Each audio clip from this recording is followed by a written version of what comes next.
Welcome back into Wisconsin Sports on the Go with Trage. I'm your host, Trage, and we're coming back here for hour number 2 of the show here tonight. I hope you guys are enjoying your Wednesday so far. If you guys want to be involved in the show, make sure you do it. 715-990-4914. That is 715-990-4914. Make sure you like, subscribe, follow across all the social media platforms. That would be a huge help to us here on the show. So Christian is back. We're going to continue our Badger talk there from hour number 1. This next segment of the show is brought to you by Badger Tree Care. Do you have a tree that's become a problem? Maybe it's an eyesore in the backyard. You're just like, I got to get rid of that. You know, right now, winter season, maybe a nice time to get rid of it.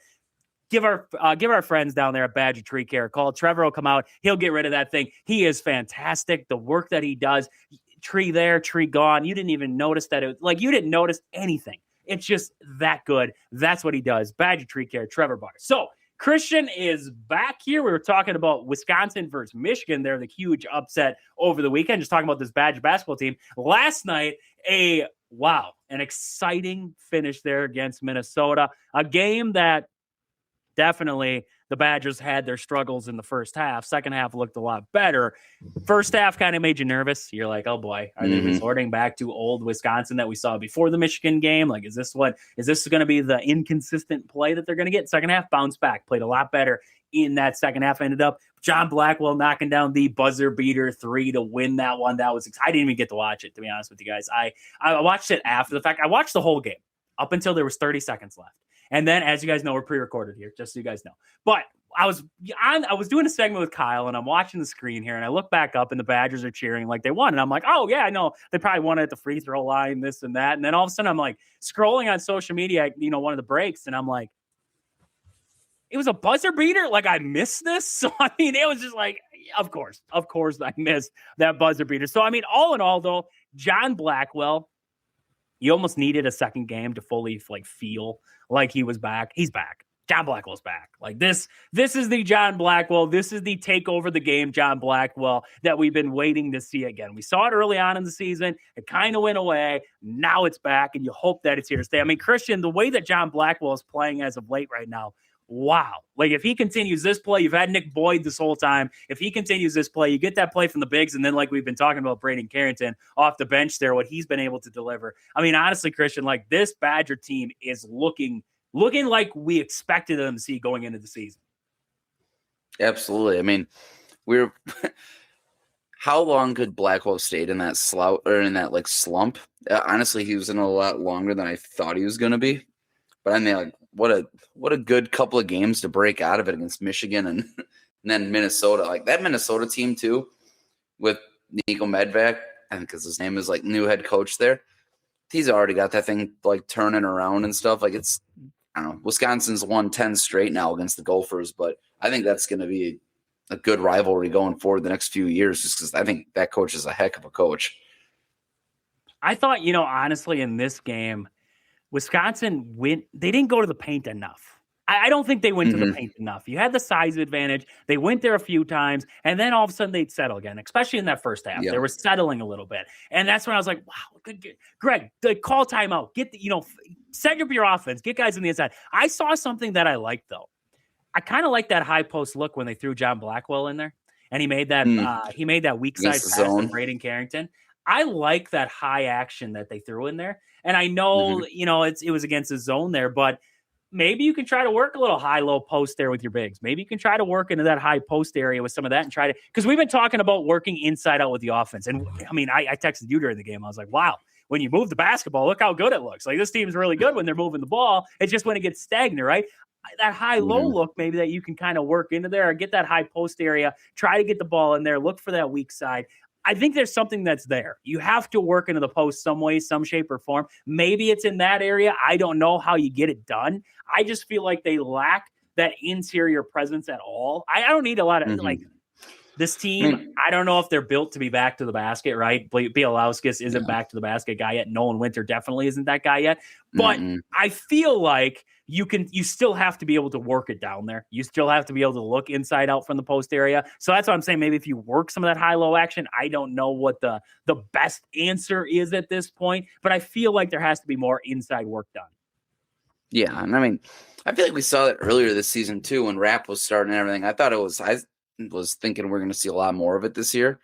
Rap and Winter working high-low and stuff. I mean, granted, that was like against Campbell and, SIUE or whatever their name is. But, like, I felt like as we kind of went on, just kind of disappeared. And like you said, we start just kind of settling for outside shots rather than working it inside. And, before these last few games, I feel like Boyd has been probably one of the biggest culprits. Like, he just dribbles around, and then either he tries to go in and do some contested layup or he settles and just pulls up for the three, right? So I think, to your point, I think this against Minnesota, they definitely moved the ball a lot more, especially when Blackwell was in there. And like Blackwell's just, and his turnaround jumper from the free throw line is just really good. So like, I don't know, maybe even if you're not going against the zone, you stick him in there and just let him move the ball a little bit. He obviously shows he can move the ball. He can turn around and shoot. He can drive. So I like that, but I don't know. I think we definitely have to attack the paint a little bit more too. So, I mean, what did they use? They shot 33 threes against Minnesota. So still a lot. I really liked against Michigan, and going back to the Michigan game, what we saw from Nick Boyd attacking the basket. He did a little bit in this game too here, but John Blackwell even getting downhill and getting to the rim, those kind of things. They definitely, when you get inside, and that's where when you get inside, look for those kick out passes. That's what they did so well against Michigan, was opening up shooters that way. Bielauskis, a lot of his shots came from drive, kick. It was always their drive, kick. They collapse off Bielauskis, and then boom, he was right there. That's where you got to look if you're the Badgers. Like we're saying, you got to look for those kind of actions there and try to get them involved. So definitely some good things that we saw against Minnesota. Some exciting stuff, like we just mentioned off the top there. I mean, Wisconsin, couple wins here in a row. It's starting to look a little bit better. 3 in a row, actually. UCLA and then Michigan and then Minnesota. I mean, we talked about that 3-game stretch there with Purdue, UCLA, and Michigan. And we said to ourselves, wow, if they win one of these games, like, we'd be feeling great about ourselves. They won 2 of those games, Christian. I mean, they're 2-1 in that really tough 3-game stretch. And now you get into the, I don't want to say easier because the Big Ten schedule is always tough, but getting that easier little stretch right now. So hopefully the Badgers can kind of put her into cruise control now. They have Rutgers coming up next. That's going to be on the 17th. I don't even know what my days are right now. I think that's this weekend. Feel like that's Saturday. Yeah. Feel like that's Saturday. That's Saturday. Yes. So Saturday against Rutgers, they have that game on Peacock at 3:00. So we're going to talk about that game on Saturday here. We'll preview that game for you guys. So Christian, before I have to let you go, transfer portal update, any big names that we should know about we haven't talked about here over the last week? Oh, man. I don't know. It feels like stuff's kind of slowing down. I mean, technically it closes on Friday, right? They brought in a lot of secondary guys, and that led to Emilio Agard hopping in the portal. So that's a guy I didn't see hopping in. So the guy, he's a redshirt freshman last year, got 3 starts. I mean, you figured with Rico Holman leaving, he was kind of in line to get some more starts this year, but Badgers went kind of secondary heavy. So, I mean, he hopped in. Obviously, we all know Joe Brunner hopped in, but I mean, I don't know, you could argue how big of a loss that, I mean, as a veteran presence, as a leader, yes, but I mean, that offensive line as a whole last year was kind of a wreck anyway. So they got to rebuild it, and I guess if he's out, he's out. So outside of that, I mean, we know all the big names. I think they're still looking for a guy here or there, but I mean, I think most of the big names are, if they haven't already entered in like they wouldn't be in the next few days. I think it's kind of, the dust is kind of settling on the class. I mean, they got like 24 guys they brought in. It's a pretty good class from what we've seen so far. So you love what you're seeing right now. And they've added some decent names in there. A lot of guys off the edge. We were talking about edge rusher. They brought a couple guys in to bring off the edge there. They got some defensive linemen, a couple defensive linemen coming in. So they kind of bolster up that defensive line. Like you said, offensive line. So there's definitely a lot of good things here right now in the transfer portal. So Christian, thank you as always for stopping by tonight here on the show. Let the people know where to find you out there across social media. As always, you can find me at Christian Borman. Make sure you guys check him out. He's got fantastic stuff out there. He's talking about everything transfer portal. He's talking about Badger hoops. He's got all the need-to-know stuff there across their social media platforms there. So when we come back here from the break, Kyle's going to stop by. We have to talk about that wild card weekend that we watched. We'll be right back here on Wisconsin Sports on the Go with Trage. I'm your host, Trage, as we're coming back in here on this Wednesday. And hey, this next segment, Kyle's stopping by. We're going to talk a little NFL, that wild card weekend that we watched there. We're going to get to that. Divisional round games. We got to do our pick 'em for the week there. But before we get to that, I got to hit the sponsor of this next segment here, and that is Ridge Top Exteriors, Central Wisconsin's trusted roofing, siding, and window pros. Visit ridgetopexteriors.com for more information. So Kyle is here tonight. Kyle, how we doing? It's Wednesday. We're getting close to divisional round action here in the NFL. Everything else is heating up right now. How are you doing on this Wednesday? Oh, I'm doing great. Well, football playoffs are here. I love it. It was a great weekend, like you said. Very competitive games, and I'm ready to talk about it. Oh, I can't wait. There's a lot of good games to talk about here tonight. But before we get to that, we got to hit our favorite segment of the show, and that is the Mellow Yellow Minute, the trivia portion of the show. In honor of my grandpa, he loved Mellow Yellow. He loved trivia. We call it the Mellow Yellow Minute. So we're on this new kick for this 2026 year. And to start it, we're doing the top 5 sports in different countries. Last week, we did Japan. This week, we're going to do Australia. I asked Kyle, I'm like, what do you want to do this week? He's like, Australia. I'm like, okay, well, that's a good request right there. So, Kyle, I'm going to give off the top 5. And if anybody wants to be involved in the trivia, make sure you guys hit me up, 715-990-4914. You can hit me up. You can get involved in the trivia here. Top 5, Kyle, sports in Australia. I will read them off, of course, in no particular order, and then Kyle will try to guess them. So we have rugby, soccer, basketball, Australian rules football, and cricket. It's an interesting list. So if I'm going to start at 5, I would go basketball. Basketball is number 5. Okay.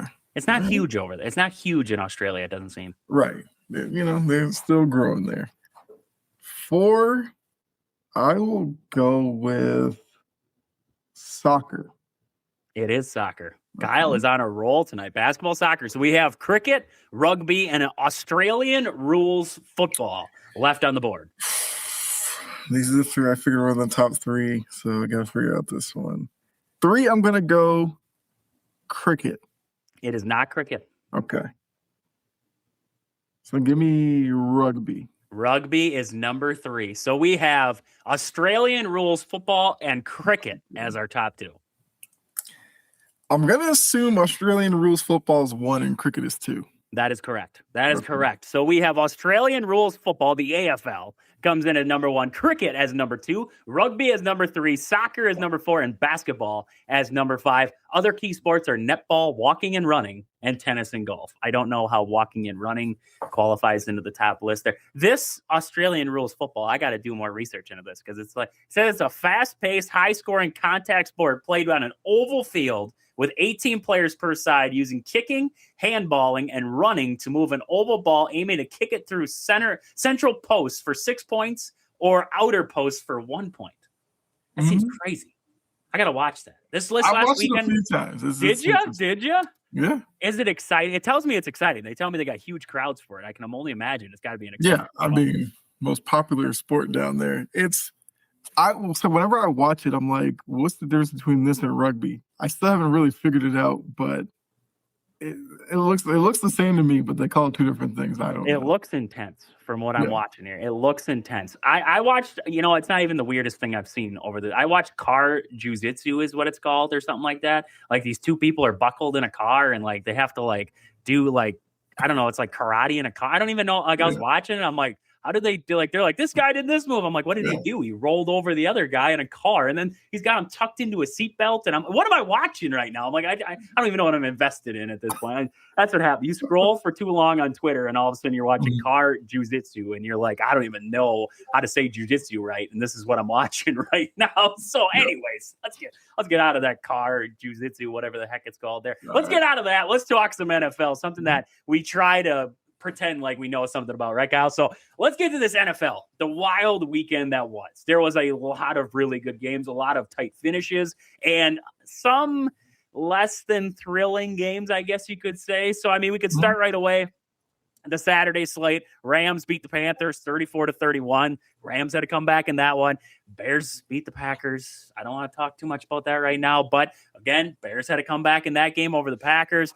Bills, Jaguars ended up in a close game there. So, Kyle, just looking at the grand scheme of the games, which were the ones that stood out to you as like, wow, I can't believe that was the finish that I watched? Yeah. I'd probably go with the Panthers-Rams game because the Panthers played so well. I thought they probably deserved to win it. They played well enough to win the game. And then late, Stafford had the ball. He had enough time on the clock. Carolina kind of dialed back their pressure, which against a quarterback like Stafford, you can't necessarily do. And Parkinson made a great play on the sideline, stay in bounds, and keep his bounce and get into the end zone. And that was that. And I think for Carolina, they can use this to kind of springboard into next year. But that was definitely a fun finish for me. And I think the finish that we may remember, Houston and Pittsburgh, not because the game was competitive, but kind of the ramifications coming out of that. Tomlin stepping away, Aaron Rodgers, the questions about whether or not he's going to continue to play at 42. It's interesting. It's like franchise altering for Pittsburgh after that game. It baffled me that the Pittsburgh fans were blaming Tomlin after that loss.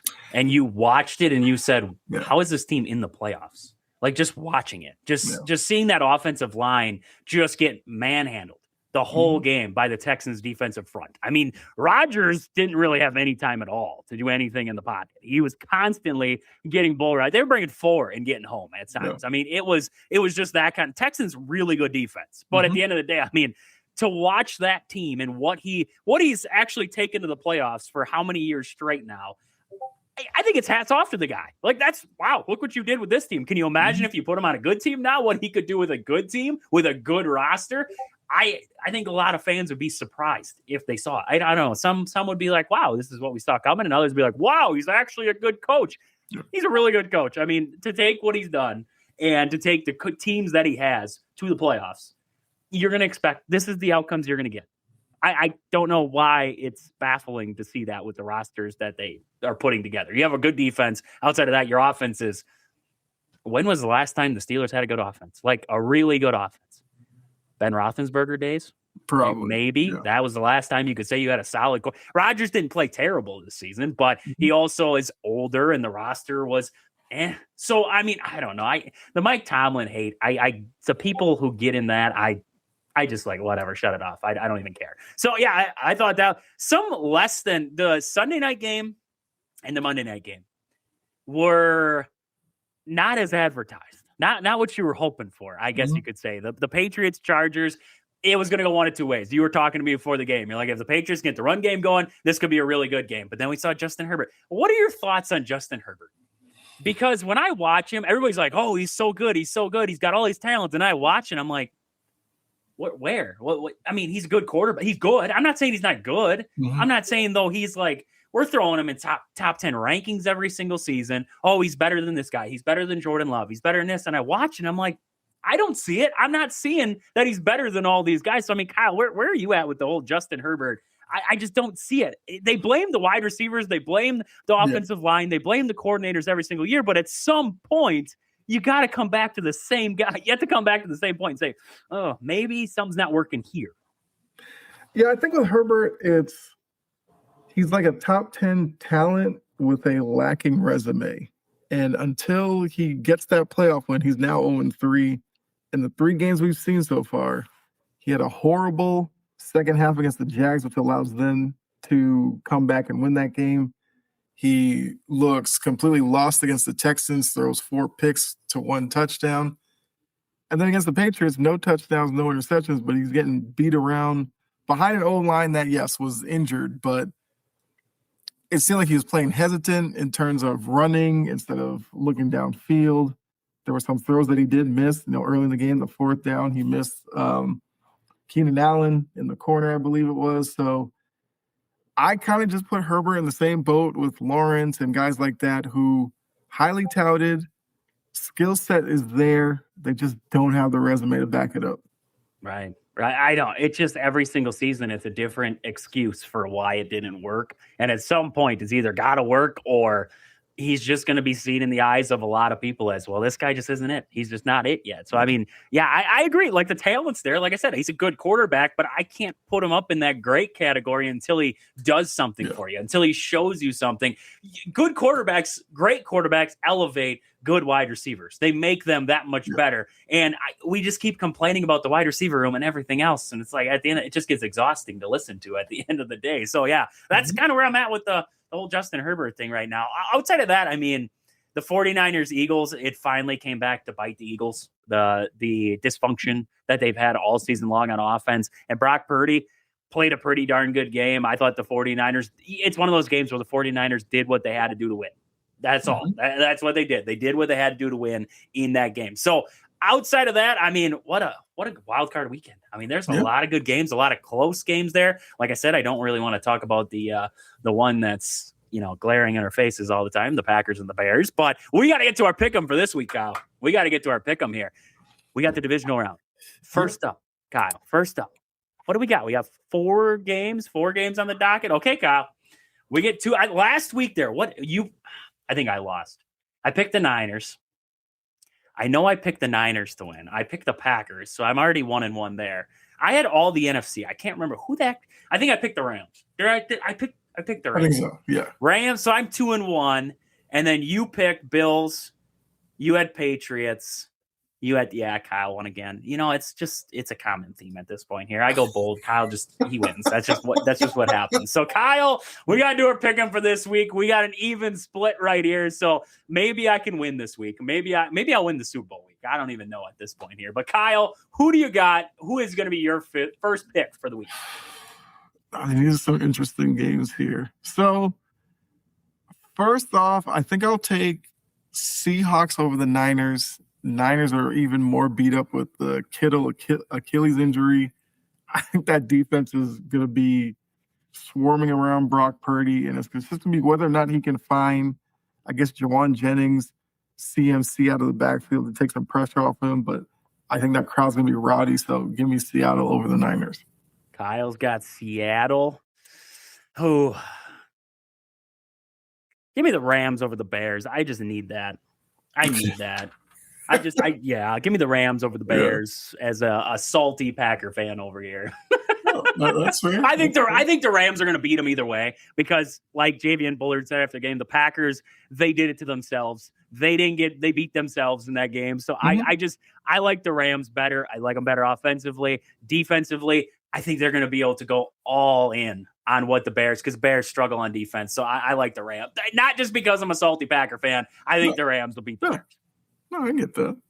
You know what? I'm gonna leave the Patriots game for you. Oh man, I'm gonna take Denver over the Bills.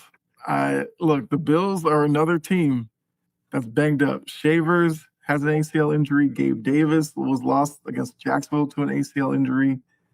At a certain point, Josh Allen, if he can jump in the phone booth and turn to Superman, maybe he gets it done. But I think that defense is gonna be tough.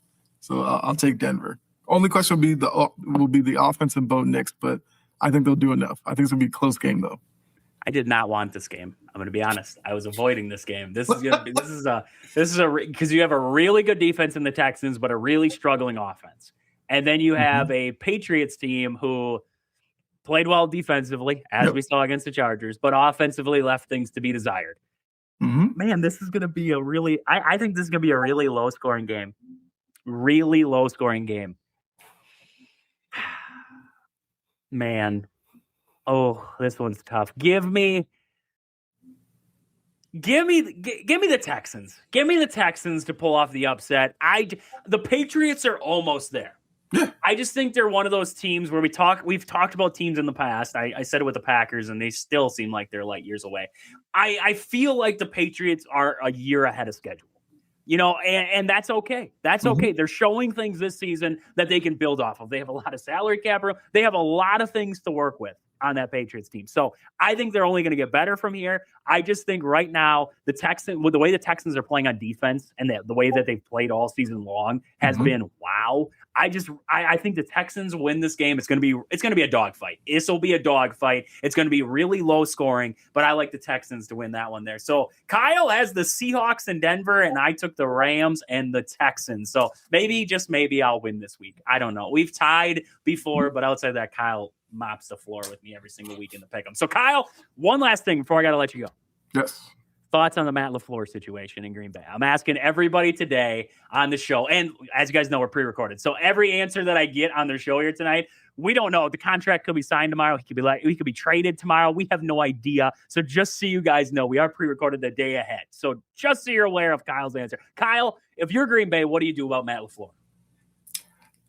I think there's a strong argument to keep him and extend him out. He's an offensive-minded head coach. I don't think the offense is the problem. Well, to a certain extent, like they have problems with like sustained aggression. They'll look really good for one half, and then they'll come out, look slow, and then momentum gets away from them. That's what happened, I feel like, with Chicago. They started to kind of press a little bit. I think LaFleur is a good offensive mind. I would probably like to see him maybe dial back some responsibilities, maybe put more of the play calling on the OC, just be like an offensive supervisor. Right. Like when you see them calling some stuff you don't like, interject, but, set up the game plan, let your coach handle it. I think he's a good coach. I just think it's the way the playoffs have kind of gone for him. I understand why people are calling for his job. I don't know if this is the strongest coaching market if you wanted to do it, unless you have assurances like you could get, I don't know, like a Tomlin or something like that. But I think you extend him out. I think he's a good coach. I'm with you. Well, I'm all over the place with it tonight. Everybody says something. I'm all over the place. I agree. There has to be changes, right? There has to be changes. If you're going to have him stick around, there has to be changes. And that's exactly what you're saying right there, is that if you are going to have him stick around, there has to be major changes made in Green Bay. So, Kyle, thank you as always for stopping by tonight here on the show. Let the people know where to find you out there across social media. So you can search Chomping at the Bit on YouTube, Facebook, or Podbean. Links to socials will be there, and you'll find me everywhere else. It's the easiest way to find me.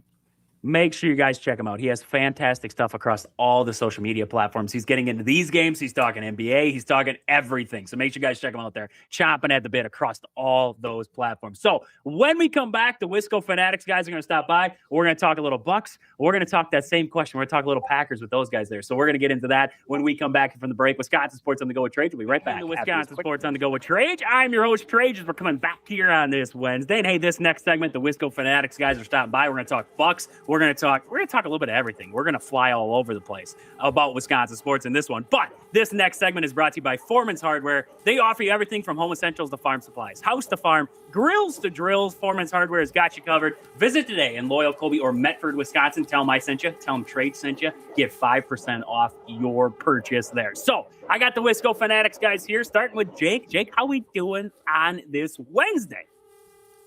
We could be doing better, but we're still here, and we're still enjoying the Wisconsin winter. We are enjoying whatever this is of a winter. I don't know what it is. There's no snow. Tyler, how are we doing on this Wednesday? Not bad. It's, obviously we'll talk about the Packers a little bit, but it's full steam ahead into basketball season.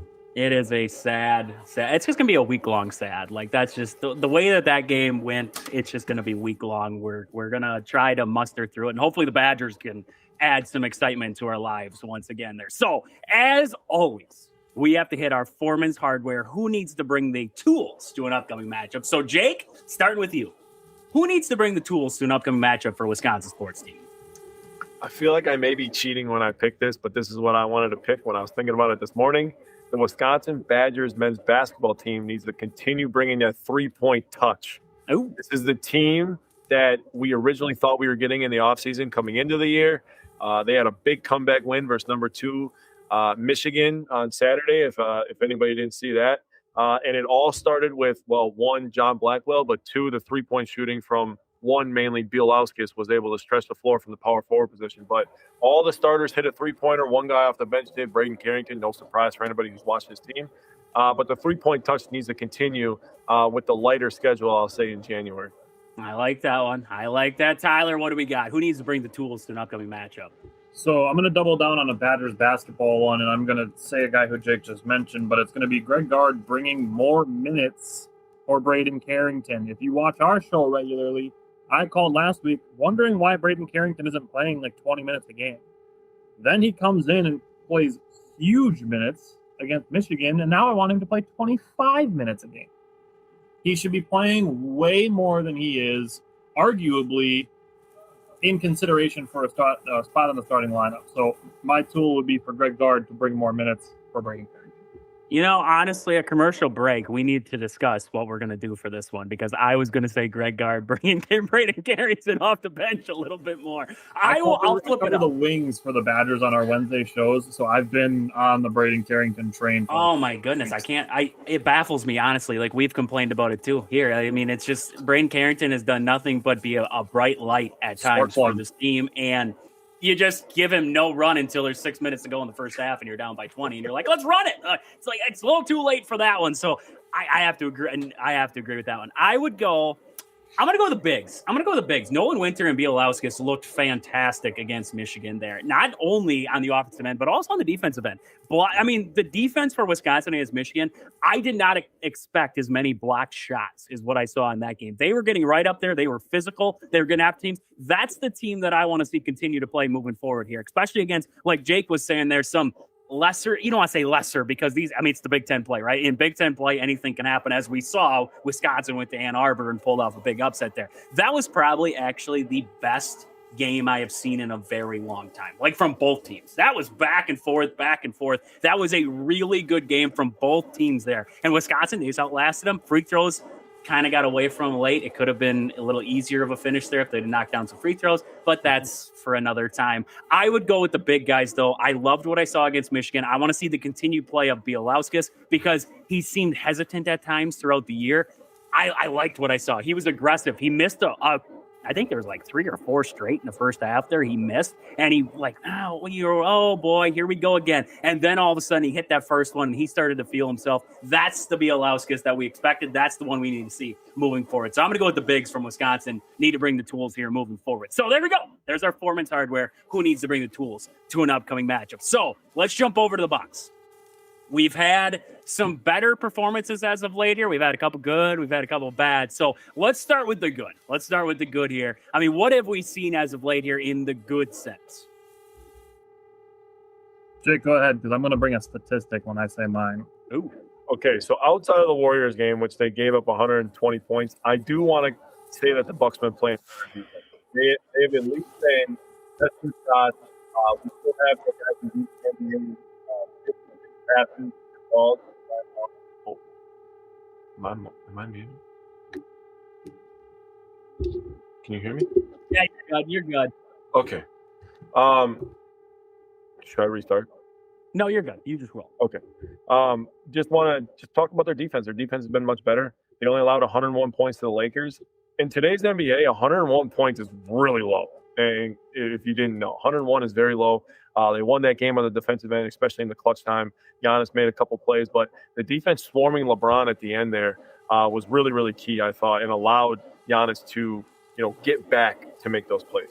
The Nuggets just hit some shots, and the Bucks on offense were just kind of sloppy towards the end of that game, but that game was definitely winnable. But the defense was good enough. You allow 108, that's also low in today's NBA. So I thought the defense was much better this week. The effort was much better. There's a few guys, I should name names, Bobby Portis and Gary Trent Jr., that are just they just stick out like sore thumbs. I'm sorry, man. They really do. And they're just two guys that if I was at the trade deadline and I had an opportunity to move those two, I would, because defensively they don't fit, and offensively they're not giving you enough. They're very inconsistent. Your mic just got muffled. Just so everybody knows out there, we're low-class radio people, right? We're low-class radio people. We don't have that high-tech stuff, so it happens. It was just a little technical difficulty, but everything else sounded great there. So, Tyler, what do you got to add on top of what Jake just had for us? So, looking at this is a season-long statistic, and Lisa Byington will say it every single night is, the difference when Giannis is off the court, the non-Giannis minutes, and it's getting a little old hearing it over and over and over again, but it is true. So Eric Name today tweeted with his article that with Giannis, the Bucks are outscoring their opponents by 10.7 points per 100 possessions, which is about the average for an NBA basketball game. With him off the floor, the Bucks are getting outscored by 10.8 points per 100 possessions. So you look at a 100 possession game, Bucks are going to lose by about 0.1 of those per possession. So with that, to me, and I said this to Jake today, I'm like, the thing that this makes me see, and it just screams to me that the Bucks need a true number 2. And actually on this segment, we talked about this a couple weeks ago that like I wanted to see, now that Giannis was back, who wants to be the number 2 guy. And sometimes they have one. You know, we've seen Kevin Porter Jr. step up. We've seen Kyle Kuzma step up. We've seen Miles Turner step up. I mean, we've seen Ryan Rollins step up. We've even seen Bobby Portis at times look like he could be a number 2. I don't think that's at all a consistent thing to expect from him. Like, if he's your number 4 scorer, fine. But you can't look at Bobby and be like, all right, you're our number 2 guy. Like, that's just not realistic. But they need somebody like when Giannis and Chris Middleton were together, you knew who number 2 was, whether he was having a good day or a bad day. You knew Chris Middleton was the guy who was taking the second most shots. And, you know, sometimes other guys would be hot. Sometimes Drew Holiday would outperform Chris, whatever the case may be. But the Bucks don't have that right now. They don't have a clear cut, this is our Robin to our Batman. You know, sometimes it's different guys, but I feel that they need somebody else more trusted and proven that they can go to and get a bucket. So to Jake's point that they don't have disorganized possessions like they did at the end of the Nuggets game, where 3 guys essentially panicked with like 27 and 5 seconds left to shoot the ball, and all 3 of them made really, really poor decisions. So they need a number 2 is how I feel. Right. So it's a weird question, but how is it is there a guy internally that you guys see that could step into that number 2 role? Or at this point, it's kind of, you're just going to go by committee and then hopefully be able to survive? Like, how do you, I guess, weather that storm? How are they going to weather that storm of missing that number 2 and having inconsistent nights from somebody who wants to be that 2? I think John Horst had a good idea going into this season by looking at the Oklahoma City Thunder, who had 1 star and a ton of role players. And obviously Jalen Williams was good enough to make an all-star team. We saw Chris Middleton make a few all-star teams alongside Giannis. But to the point of needing that number 2 guy, like, they have tons of role players. And like I said, they have guys who can step up to be that number 2, but they don't have the clear-cut one. So, like, I'm not saying that John Horst made a mistake by trying what he did with this roster, but now they need to make some changes. And I'm at the point where I'm like 90% not wanting to trade Kyle Kuzma. So if you can use, you know, Bobby Portis, Ajax, Cole Anthony, Gary Trent Jr., you know, to leverage any of those kind of guys and those contracts to be able to get somebody else, and it's not going to be somebody from the Pelicans, but somebody that Jake and I have really started talking really heavily about lately, is Miles Bridges. That's the kind of guy that would do a lot of things for the Bucks: scoring, energy, effort, rebounding, defense, 3-point shooting. I mean, I wouldn't say he's like a playmaker, but he's capable in that area, kind of like how Kyle Kuzma is. Like, wouldn't necessarily call Kyle Kuzma a playmaker, but he can bring the ball up for you. He can make some good passes. Like, that kind of player. Miles Bridges, I think right now might be my number 1 trade target.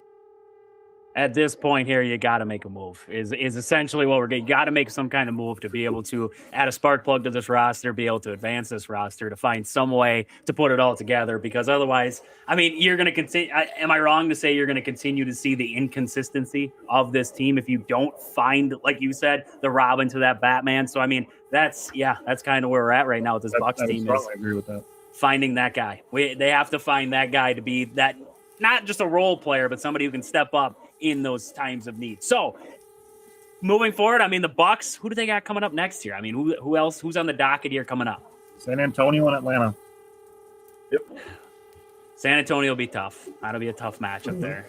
But Atlanta, that's a winnable ball game right there. So, I mean, he played competitive against the Spurs and hopefully find a way to beat the Hawks there. So, I mean, definitely. Plus, the Hawks, Trae Young gets moved, right? Trae Young gets moved on. Are you guys happy? Because I saw the rumors that he was talked about with the Bucks. Like, there was like, oh, should the Bucks make a move for Trae? Are you happy that the Bucks didn't make that move for Trae Young? I hold it there, like Damian Lillard, but worse. I am elated. He fixed no problems on the Bucks except one thing. And I was just talking to Tyler about this last week. Actually, we just got out of our basketball game, and then we saw the news a minute ago that Trae Young got traded. I was like, Well, would you look at that? That's pretty crazy. He doesn't fix rebounding. He doesn't fix defense. The only thing that he would fix is getting to the free throw line more. That's literally the only thing that he would have fixed on this Bucks roster. And I was like, please don't fall for this, please. And I saw Ryan Rollins' name floating around, and obviously last week Rollins was playing pretty good, so I was like, good Lord, don't do that. He's 23 years old. And then all of a sudden the last couple of games, Ryan Rollins' decision-making has been, I would say, pretty bad. I wouldn't say it's very good. He's not shooting well, and he's not making good passing decisions either. So then I was like, oh, my God, dude, of course. I'm, like, fighting for this guy to not get traded. And then he starts playing like this. What the heck is going on? This guy's as inconsistent as the team, dude. What is going on, dude? So I'm happy they didn't trade for Trae Young. Thank God. They need to get a wing. You don't need a guard. We have enough guards. Go get a wing. Right. Please. Right. No, when I saw the alert come across my phone, I really hesitated to look because I was like, is it going to say Bucks? Is it going to say Bucks? Because I've never been Trae Young. I thought had a good college career, but he was never great. And he was very hyped up coming into the league because look at this guy. He can shoot. Well, everybody can shoot. Like, what else can you do for me? I can't stand his play style. He went to the James Harden school of flop that you get the call. So, like, even to Jake's point that, yes, he would have helped the Bucks get to the free throw line more, it would have been in the most unethical way possible. 100%. 100%. So that's enough about the sad and well, I guess we'll go more sad here. I want to get you guys' opinion on something here. There's been a lot of chatter. So we're going to flip over now to the Packers a little bit here. Mm-hmm. There's been a lot of chatter. We've talked about it in the show today here, getting everybody's opinion hopping on here. But Matt LaFleur is going into his final season of his contract. Usually that's when, because nobody wants a lame duck coach. Ed Policy said it himself. So they're talking about an extension. In your guys' eyes, I'll start with Jake. Here. Jake, in your eyes, Matt LaFleur, if you're Brian Gutekunst, if you're Ed Policy, the meeting's going to happen with Ed Policy there.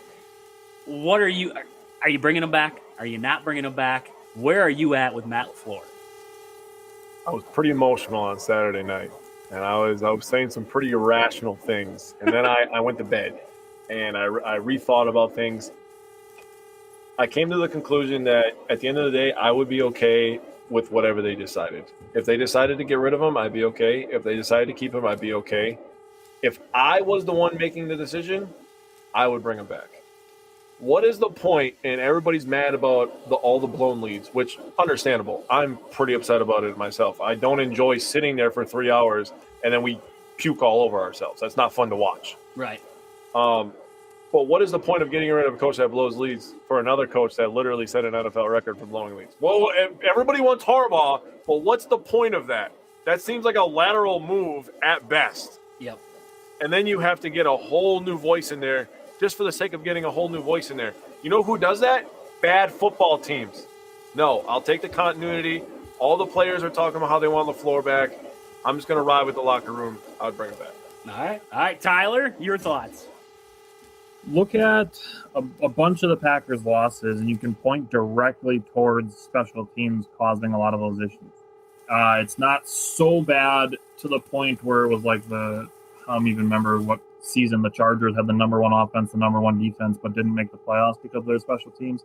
Like, it wasn't that bad, but it was pretty bad. And the fact that it came back so harshly in a playoff game, that's the thing you need to make the decision on. Yeah. So as far as the coaching staff goes, you need a new special teams coordinator. And I like Bisaccia coming in because he was, an interim head coach with the Raiders. He was liked by his players. I'm like, okay, cool. Like, that's a good fit.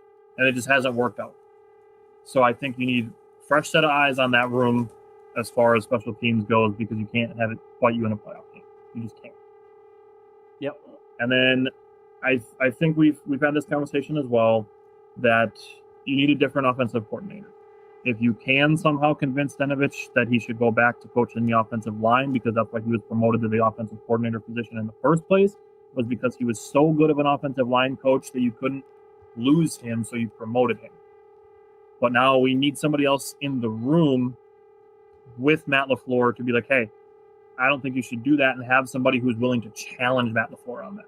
So the other name that's floated around as potential offensive coordinator is a guy like Mike McDaniel, who has worked with LaFleur from a similar coaching tree who would have no problem being like, hey, Matt, that's a stupid decision. We should do this.